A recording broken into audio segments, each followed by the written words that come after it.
រឿងរិះគន់បណ្ឌិតឲ្យបាត់មាត់នេះគឺដូចជាអត់ចប់សោះព្រោះឥឡូវនេះគឺយើងឃើញសាររបស់លោកហ៊ុនសែនម្សិលមិញលោកហ៊ុនម៉ាណែតដែលជានាយករដ្ឋមន្ត្រីនិងជាកូនរបស់លោកហ៊ុនសែននោះក៏បានចេញសារនៅលើបណ្ដាញសង្គមតាក់ទងនឹងរឿង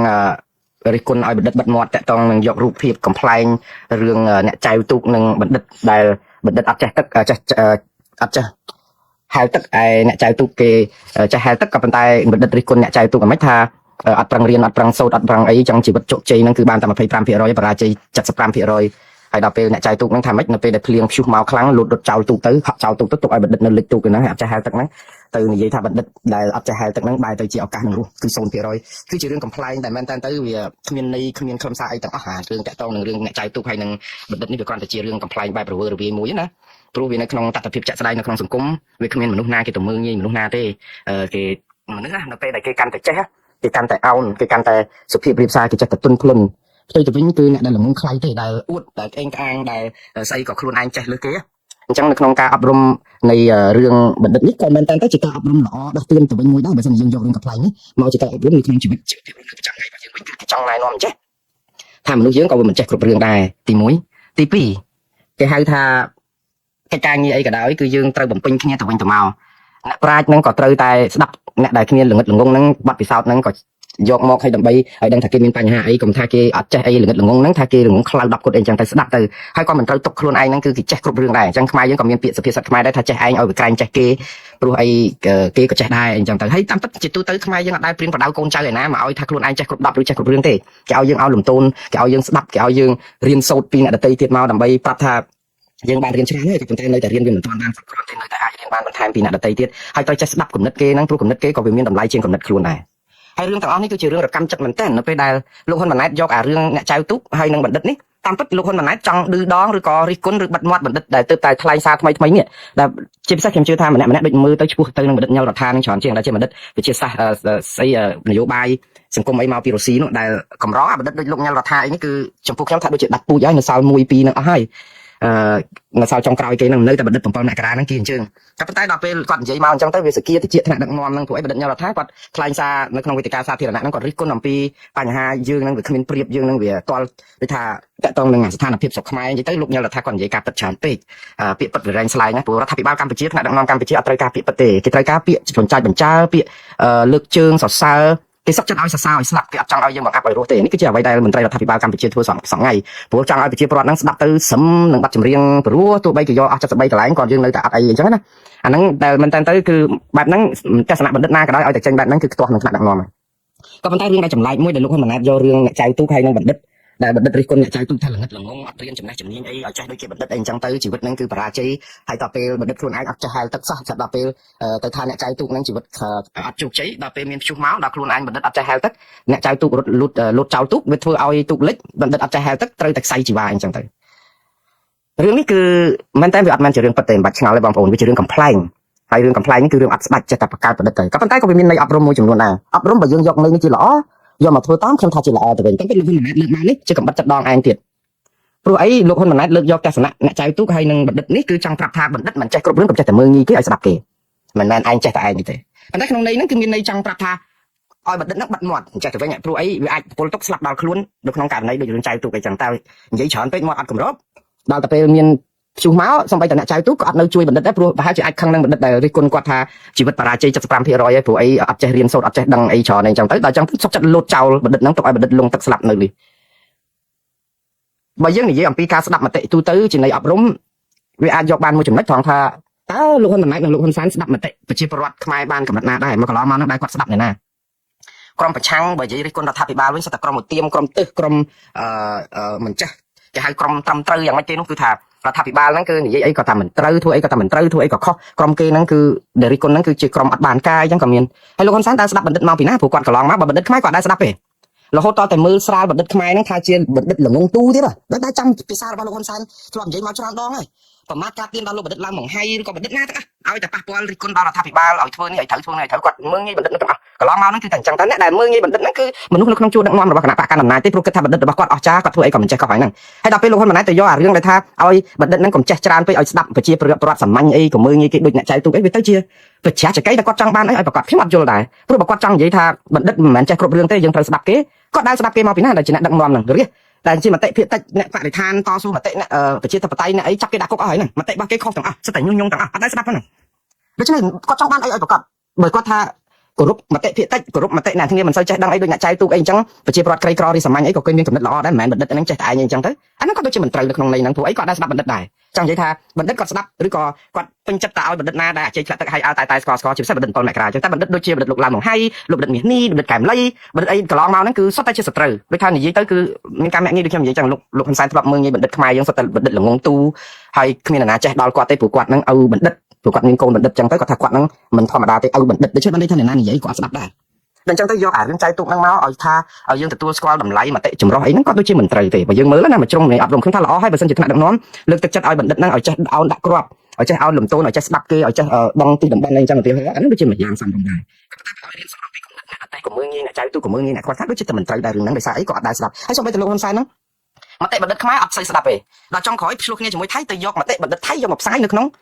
Facebook របស់គាត់ទៅវិញដើម្បីនិយាយថាបើគាត់ស្រឡាញ់គំនិតបណ្ឌិតហើយបណ្ឌិតថៃហ្នឹងគឺយកមកហ្នឹងមិនមែនជាក្នុងន័យមួយថាយកមកដើម្បីឲ្យមានបញ្ហាល្អអើនជាមួយថៃទេគឺយកមកដើម្បីយកបន្លាជួបន្លាគឺស្លឹកថ្នោតខ្ចប់ស្ករថ្នោតយកទស្សនៈបណ្ឌិតថៃដែលជំទាស់នឹងអ្វីដែលរដ្ឋាភិបាលថៃធ្វើដូចតកតងនឹង UNCLOS តកតងនឹងរឿង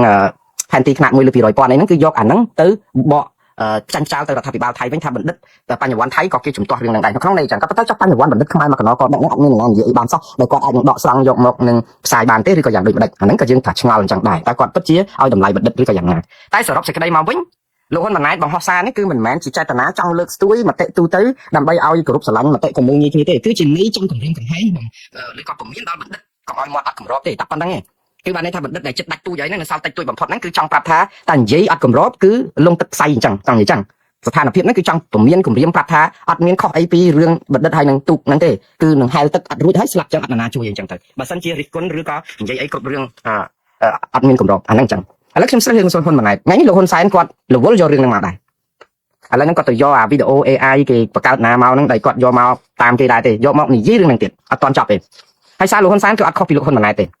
គឺចង់ផ្ញើសារទៅបណ្ឌិតកម្រដែលចិត្តផុតពូជស្លាប់អស់ហើយហ្នឹងប្រាប់ថាឲ្យមានកម្របមាត់ព្រោះអីតែអត់មាត់អត់កម្របគឺនឹងមានផលដល់ខ្លួនបញ្ហាដូចតែរឿងលងទឹកនៅក្នុងហ្នឹងទៀតយកមកអញ្ចឹងដែរ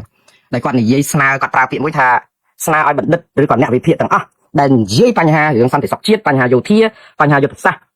វាយជាមួយថៃអីហ្នឹងណាកុំយកក្បាលមីក្រូនិយាយជាសាធារណៈត្រូវវិភាគនៅក្នុងបន្ទប់បិទជិតហើយផ្ដល់ដំណឹងនេះទៅឲ្យក្រសួងការពារជាតិជាយោបល់អីទៅល្អជាងនិយាយជាសាធារណៈបែបនេះ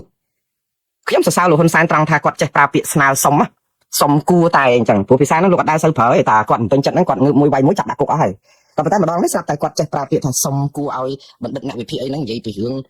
ងយុទ្ធសាស្ត្ររឿងយើងខ្សោយយើងខ្លាំងអីហ្នឹងតកតងហ្នឹងឲ្យកុំនិយាយជាសាធារណៈបែបហ្នឹងអីឲ្យនិយាយទៅនៅក្នុងបន្ទប់បិទចិត្តទៅហើយបើថាមានកំណត់ល្អៗហ្នឹងយកទៅឲ្យផ្នែកគេធ្វើការកិច្ចការងារហ្នឹងហើយគាត់ក៏និយាយទៀតថាអ្នកដែលធ្វើការងារគេអត់ចាំបាច់និយាយច្រើនអញ្ចឹងទេគេធ្វើតែការងារទៅបានសាច់កា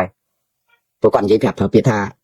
បើទោះមន់មិនរងាវក៏ថ្ងៃនៅតែរះអីអញ្ចឹងគាត់អាសានិយាយដែររឿងហ្នឹងរឿងមន់មិនរងាវថ្ងៃក៏រះក៏ចង់និយាយថាបើបណ្ឌិតទាំងអស់ហ្នឹងមិនមកនិយាយវិភាគទៅតាមបណ្ដាញសង្គមអីព្រោះក៏អត់មាន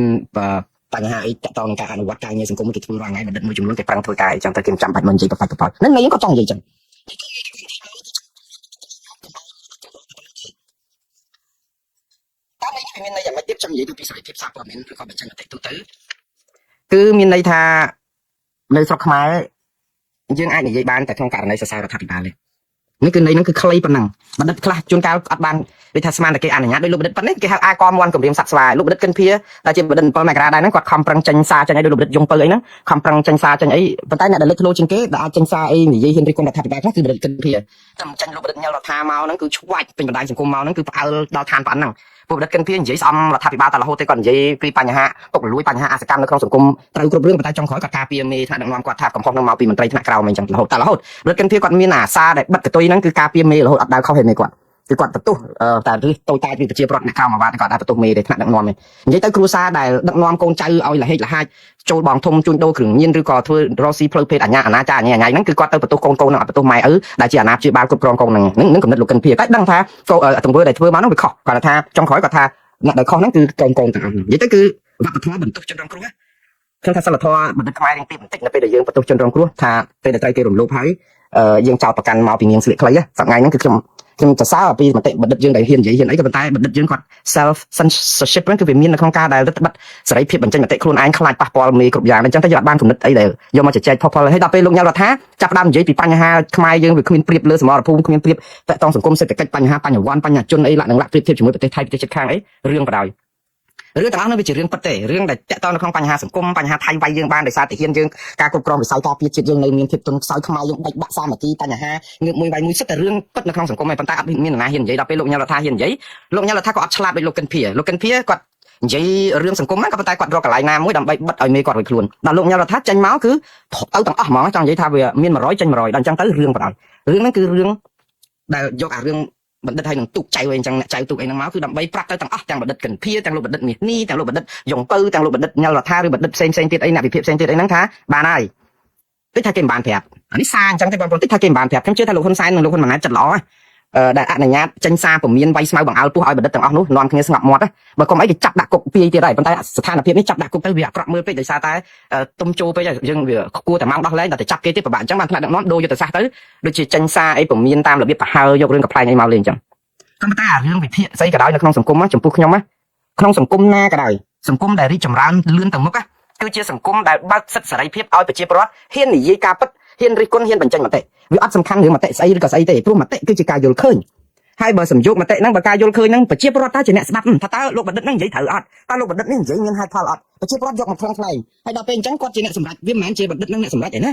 ហើយដល់ពេលយើងអត់ព្រមដាក់អាគំនិតហ្នឹងឲ្យពួកគាត់យកទៅស្ដាប់យកទៅពិចារណាអាគំនិតរបស់ប្រជាពលរដ្ឋដែលយកទៅថ្លឹងថ្លែងហ្នឹងក៏កាន់តែក្រឹមទៅទៀតតែរដ្ឋាភិបាលទៅជាទប់គំនិតទាំងអស់ហ្នឹងវិញអត់មានស្រុកណារីកចម្រើនដោយសារការទប់គំនិតពហុគំនិតទេព្រោះរដ្ឋាភិបាលចង់ឲ្យតែបានគំនិតគ្រប់គ្រងរដ្ឋាភិបាលជំទាស់រដ្ឋាភិបាលតវ៉ាខ្មាំងប្រឆាំងខ្មោចនេះគឺជារបៀបដឹកនាំបែបខ្មែរក្រហមតែខ្មែរក្រហមណាដែលហ៊ាននិយាយអីបានគេឲ្យនិយាយលើកដៃប្រាជ្ញាតែត្រូវតែសរសើរថាអង្គការមហាលោតផ្លោះមហាអស្ចារ្យហ្នឹងរួចខ្លួនឡើងមកនិយាយថាហូបបបររៀលក៏គ្របស្អែកឡើងបាត់មុខយកទៅសម្លាប់បាត់អានោះមិនមែនជាការបញ្ចេញមតិទេហើយដល់ចឹងបបរនៅរៀលក៏គ្របដែរចិត្តអង្គការមហាលោតផ្លោះមហាអស្ចារ្យទៅស្លាប់រាល់ថ្ងៃយើងត្រូវឲ្យមតិទាំងអស់គ្នាហ្នឹងមតិខ្លះគឺវាពិបាកស្ដាប់ព្រោះពាក្យពិតវារែងស្លែងតែទទួលស្វាគមន៍ឲ្យស្ដាប់ទៅហើយយកទៅពិចារណាខ្ញុំជឿថាអ្នកដែលបានប្រយោជន៍គឺប្រជាពលរដ្ឋទាំង18លានអ្នកនៅពេលដែលស្ដាប់បណ្ឌិតហេតុអីបានជាគេសរសើរលោកបណ្ឌិតកែមលីហេតុអីបានជាប្រជាពលរដ្ឋប្រហែល2លានអ្នកទៅហៅសពលោកបណ្ឌិតកែមលីថាពីឆ្នាំ2016ខែកក្កដាដោយសារតែលោកបណ្ឌិតកែមលីគាត់និយាយការពិតនៅក្នុងសង្គមដែលអត់មានមនុស្សណាហ៊ាននិយាយហើយគាត់និយាយថាលោកបណ្ឌិតកែមលីគឺជាអច្ឆរិយៈបុគ្គលជាមនុស្សអស្ចារ្យអីសោះលោកបណ្ឌិតកែមលីគឺគ្រាន់តែជាបញ្ញាជនមួយរូបដែលប្រើមនសិការនិងឧត្តមគតិរបស់គាត់ហើយមិនខ្លាចសេចក្តីស្លាប់នៅក្នុងការហ៊ាននិយាយបណ្ឌិតដទៃទៀតគឺជាបណ្ឌិតតែស្គរអជ័យធ្លាក់ទឹកហើយដូច្នេះគំនិតក៏មិនចាញ់លោកបណ្ឌិតកែមលីដែរប៉ុន្តែដោយសាររស់នៅក្នុងស្ថានភាពភ័យខ្លាចអត់ហ៊ាននិយាយទុកឲ្យលោកបណ្ឌិតកែមលីនិយាយតែម្នាក់ឯងគាត់ខ្លាចជាផ្ទាំងស៊ីបនៃការធ្វើឃាតតែម្ដងបើសិនអនុញ្ញាតឲ្យបណ្ឌិតទាំងអស់នឹងនិយាយប្រហាក់ប្រហែលតែលោកបណ្ឌិតកែមលីគេមិនដឹងសម្លាប់បណ្ឌិតមួយណាទេព្រោះអីនិយាយអញ្ចឹងស្រដៀងគ្នាដូច្នេះរឿងនេះគឺជារឿងគ្រោះថ្នាក់ដែរសម្រាប់អ្នកដែលហ៊ាននិយាយរិះគន់ការពិតដល់តែពេលគេចាប់ផ្ដើមបរិគម្រាមអញ្ចឹងអស់មានអ្នកហ៊ាននិយាយទៀតដល់អញ្ចឹងនៅសល់ម្នាក់ពីរហ្នឹងគឺជាផ្ទាំងស៊ីបនៃការធ្វើឃាតឬការសម្លាប់ចោលទៀតហើយរឿងនេះហើយដែលធ្វើឲ្យគ្រោះថ្នាក់ដល់សង្គមយើងព្រោះអីប្រជាពលរដ្ឋអត់បានចំណេះដឹងលោកបណ្ឌិតកែមលីលោកបាននិយាយខ្លួនឯងថាគាត់នៅរស់ថាលោកមិនមែនជាមនុស្សប្រកែកអីទេបញ្ហាច្រើនពេកដែលលោកនិយាយអីក៏ប្រជាពលរដ្ឋពេញចិត្តដែរព្រោះបញ្ហាទាំងអស់នោះប្រជាពលរដ្ឋទូទៅបានតែខ្សឹបគ្នាទេមិនហ៊ាននិយាយក្នុងវេទិកាសាធារណៈទេដូច្នេះនិយាយសរុបសេចក្តីមកគឺបញ្ហាមានច្រើនអត់មានមនុស្សហ៊ាននិយាយមនុស្ស stress ប្រជាពលរដ្ឋតឹងទ្រូងស្ទើរទ្រាយនិយាយមិនចឹងបានលោកបណ្ឌិតកែមលីជួយនិយាយគឺគាត់ធូរទ្រូងថាបណ្ឌិតត្រូវសរសើរថាគាត់ជាបុគ្គលអស្ចារ្យដល់ពេលចុងក្រោយខ្លាចតែជាផ្ទាំងស៊ីបគេសម្លាប់គាត់ចោលបាត់អាហ្នឹងដែលជាអកុសលតែបញ្ហាសង្គមសួរថាពេលស្លាប់លោកបណ្ឌិតកែមលីទៅបញ្ហាសង្គមខ្មែរថយមែនអត់ថយទេកើនឡើងទ្វេដងព្រោះគុណនឹង3ដងផងព្រោះអីអស់មានអ្នកនិយាយអស់មានអ្នករិះគន់ធ្វើឲ្យគម្រាមអ្នកក្រៅអត់ហ៊ាននិយាយអាបញ្ហាវាកាន់តែកើនឡើងប្រជាពលរដ្ឋកាន់តែមានបញ្ហាខ្លោចផ្សាហ្នឹងទៀតអញ្ចឹងហើយបានជានៅក្នុងសង្គមដែលច្បោការបង្ក្រាបសម្លេងបញ្ចេញទូទៅចាប់មនុស្សដាក់គុកដោយចោទប្រកាន់ពីបទបញ្ចេញមតិហ្នឹងគឺអត់ទៅមុខទេហើយដល់ពេលមានសារចាស់ទៀតតែធ្វើឲ្យបណ្ឌិតហ្នឹងកាច់គួររួចទៀតរួចអស់ទៀតហើយបណ្ឌិតផ្សេងទៀតដែលបញ្ចេញមតិហ្នឹងរួចហើយតាមពិតលោកហ៊ុនសែនមានប្រសាសន៍ត្រឹមត្រូវកន្លែងមួយដែលថាបើយើងចង់បញ្ចេញមតិពីរឿងការពារជាតិរឿងសន្តិសុខសង្គមជាតិរបស់យើងឬក៏រឿងយុទ្ធសាស្ត្រទ័ពអីហ្នឹងវាគួរតែជជែកក្នុងទ្វារបិទទ្វារឬក៏អីកុំឲ្យគេលើកខ្សោយខ្សែតាមពិតរឿងការសម្ងាត់ទ័ពវាជាការពិតហើយជាការដែលយកទៅជជែកដោយសម្ងាត់ក៏ប៉ុន្តែមតិរបស់ប្រជាពលរដ្ឋសាមញ្ញនិយាយពីរឿងទ័ពនិយាយពីយុទ្ធសាស្ត្រឈ្នះនិយាយពីអីហ្នឹងគឺប្រជាពលរដ្ឋចេះតែជជែកទៅរឿងការងារសម្ងាត់របស់អ្នកការងារសម្ងាត់ផ្នែកការពារជាតិគឺមានក្រុមផ្សេងទៅដើម្បីយកមកផ្លឹងផ្លាញគ្នាប៉ុន្តែនៅពេលដែលលោកហ៊ុនសែនរិះគន់ថាកុំឲ្យនិយាយអាពាក្យហ្នឹងជាសាធារណៈរឿងទ័ពរឿងអីហ្នឹងលោកនិយាយតែរាល់តែដងតាលោកហ៊ុនសែននិយាយចឹងរាល់តែដងថារឿងទ័ពយើងយើងវាយគេយ៉ាងម៉េចយើងមានស្អីសំណាញ់មេឃសំណាញ់អីដែលទៅប្រាប់ថៃថាយើងមានសំណាញ់មេឃសំណាញ់អីថាយើងវាយអញ្ចេះប្រហែលម៉ោងយើងមានទិសនេះទិសនោះអីគាត់និយាយចឹងតែមកអាយុហ្នឹងហើយដល់ពេលហើយលទ្ធផលអត់មានអាសំណាញ់មេឃហ្នឹងចឹងឧទាហរណ៍តែចឹងទៅវាគាត់និយាយរឿងការពារជាតិរឿងបញ្ហាសន្តិសុខសង្គមបញ្ហាសត្រូវបញ្ហាកម្លាំងរបស់ខ្មែរអីហ្នឹងតរាល់តែដងតាមវិទ្យុតាមទូរទស្សន៍តាមស្អីវេទិកាសាធារណៈហ្នឹងគាត់ដើរនិយាយរឿងហ្នឹងជាសម្ងាត់ឯណាគាត់និយាយដើម្បីប្រាប់ថាកម្ពុជាមានព្រៀបកម្ពុជាខ្លាំងកម្ពុជាចេះអាហ្នឹងគាត់និយាយបានប៉ុន្តែដល់ពេលនិយាយរឿងដោយបណ្ឌិតវិភាគតកតងយើងខ្សោយយើងមានបញ្ហាហើយឥឡូវហ្នឹងយើងខ្លាំងនៅកន្លែងណាខ្ញុំកំពុងតែឆ្ងល់ កម្ពុជាអត់មានឈ្នះថៃដោយសារតែយើងបាច់បាក់ជាតិយើងមានបញ្ហាសង្គមយើងអត់ត្រូវរើគ្នាយើងបំផ្លាញគ្នាយើងអីបញ្ហា100ចំពោះថៃគេជឿឱកាសគេវាយយើងបានតែឥឡូវយើងនៅតែមានព្រៀបលើថៃទៅតាក់ទងតឡាការអន្តរជាតិតែយើងអត់ប្តឹងថៃអាហ្នឹងគឺដល់ពេលបណ្ឌិតនិយាយពីរឿងហ្នឹងគឺគេមុំម៉ៃណាព្រោះគេគិតថាកម្ពុជាអត់ខ្សោយទេកម្ពុជានៅតែខ្លាំងអាចរងចាំថៃឲ្យដីមកវិញអីចឹងទៅគេកំពុងតែរងចាំទៅចេះបណ្ឌិតដែលវិភាគអញ្ចឹងទៅវារកម្មចិត្តដល់ថ្នាក់ដឹកនាំកម្ពុជាដែលកំពុងលួងចិត្តប្រជាពលរដ្ឋកម្ពុជាឲ្យយល់ថាគេយកបាន73កន្លែងមិនមែនខ្មែរខ្សោយទេបើខ្មែរខ្សោយគេយកដល់80 100កន្លែងឬក៏អស់ដីព្រំដែនហើយដូចលោកហ៊ុនសែនមកទៅឆ្លោះគ្នាជាមួយនឹងអ្នកដែលបញ្ចេញមតិណាមួយថាឡៃតរវល់រឿងចាក់បាល់ទៅគេយកដីខ្មែរអស់លីងហើយគាត់ទៅហៅរឿងគេថាបើយកដីអស់ហ្នឹងម៉ែឲ្យលោកឯងទៅនៅណាសប្ងៃហ្នឹងគេអញ្ចឹងរឿងហ្នឹងគឺតាក់ទងនឹងរឿងគាត់មិនសប្បាយចិត្តទេនៅពេលដែលថាយើងខ្សោយយើងអីណាព្រោះថ្នាក់ដឹកនាំអត់អាចទទួលយកបាននៅបរាជ័យយើងបរាជ័យដោយសារតែយើងមិនទទួលស្គាល់បរាជ័យហើយរកយុទ្ធសាស្ត្រដើម្បីឲ្យជោគជ័យវិញនេះគឺជាបរាជ័យហើយគ្មានមនុស្សណាមិនចេះបរាជ័យទេគ្មានអ្នកណាមិនចេះដួលទេក៏ប៉ុន្តែរឿងបរាជ័យរឿងដួលមិនមែនជារឿងសំខាន់ទេសំខាន់ថាតើយើងបោះគូតខោងើបដើរទៅវិញយ៉ាងស្វាហាប់ក្រោយពីដួលហ្នឹងតើយើងត្រូវធ្វើយ៉ាងម៉េចអាហ្នឹងបានដែលយើងខ្លាំងតែបើសិនជាយើងអត់ទទួលស្គាល់អាដួលហ្នឹងទេយើងអត់ព្រមរកវិធីថាទេដួលហ្នឹងខ្ញុំផ្្លាត់ជើងឬក៏ខ្ញុំអីចឹងតែមិនទទួលស្គាល់ថាយើងអត់បានដើរមើលស្រួលដួលអត់បានរៀបចំផ្លូវដើរឬក៏លុបចំហុកលុបអីហ្នឹងឬក៏អីត្រៀមខ្លួនបើសិនជាលើកក្រោយដួលឲ្យមានស្អីការពារកុំឲ្យបាក់ឆ្អឹងបាក់ឆ្អែងអីយើងអត់អាហ្នឹងគឺយើងបរាជ័យហើយ